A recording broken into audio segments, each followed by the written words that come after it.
Bienvenue à Australian Opal Cutters. Mon nom c'est Sonia et donc je vais vous donner une leçon sur les types d'opales qu'on taille ici.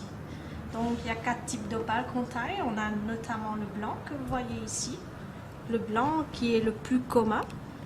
Et le blanc représente 60% des opales de mine. Et quand on taille le blanc, on garde 50% et on perd 50% de l'opale. Et l'opale blanc, ça se situe à Coober Pedy, cette région d'Australie que vous voyez ici. Ok. On a le cristal. Le cristal, normalement, ça se situe aussi à Coober Pedy. Et le cristal, il y a 3 choses qu'on évalue, comme pour toutes les opales que vous voyez ici. Donc, le cristal, faut voir, première chose, c'est multidirectionnel, la lumière de l'opale. La seconde chose, c'est qu'on voit une couche large de couleur, c'est-à-dire pas de petits points de couleur. Et la plus importante, c'est le feu de l'opale. C'est-à-dire la lumière qu'on appelle le feu. Donc, si vous regardez notamment sous la table, dans l'obscurité, vous allez voir plus la lumière qui ressort. Donc, c'est une habitude que des anciens miniers auparavant faisaient pour voir la lumière de l'opale. Donc, on a aussi le boulder que vous voyez ici. Ça se traduit littéralement comme bloc de pierre. Et le boulder, ça se situe à Queensland. Donc, c'est ici, à Queensland, cette partie de l'Australie. Et celui-là, c'est prédit que dans 10 ans, ça va disparaître parce qu'il y a restriction de mine, restriction sur les licences de mine et aussi parce que les aborigènes veulent conserver leur terre.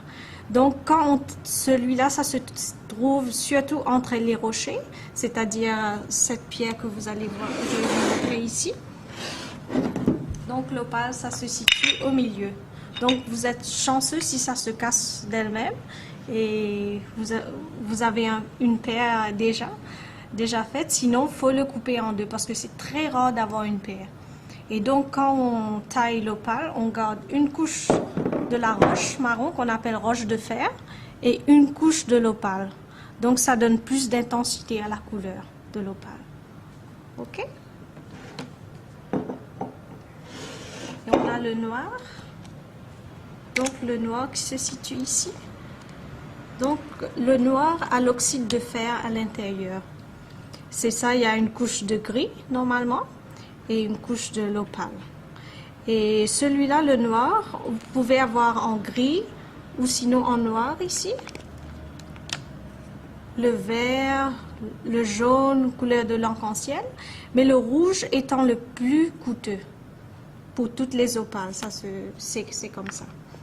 Donc, pour l'opale noire et le boulder, on garde que 5% et on perd 95% de l'opale qu'on utilise normalement pour faire le doublet et le triplet. Donc, je vais vous expliquer en détail.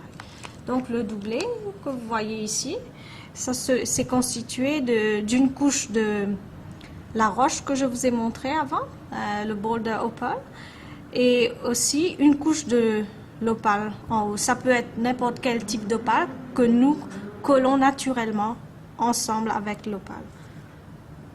Okay. Ici, sinon, il y a le triplet. Normalement, c'est pareil comme un doublet, sauf que celui-là, il y a une couche en plus qui est composée de crystal quartz qui est pareil comme la taille cabochon. Donc, pour les deux doublés et triplés, il y a une garantie de vie parce que c'est des ressources naturelles qu'on utilise pour coller avec l'opale et non pas le plastique qui délamine l'opale quand on colle ensemble. Ok. Et aussi on a ici le dernier, c'est le synthétique. Il y a 2 types de synthétique, c'est-à-dire l'imitation et le Gilson. Le Gilson, normalement, on garde dans un laboratoire de 10 à 12 mois. Okay? Donc, c'est artificiel. Donc, vous le voyez bien.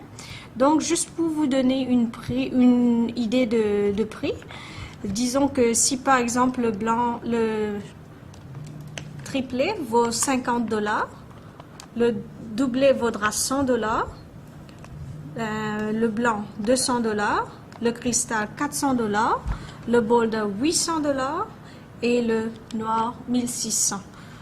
Donc le noir vaut 32 fois plus approximativement que le triplet.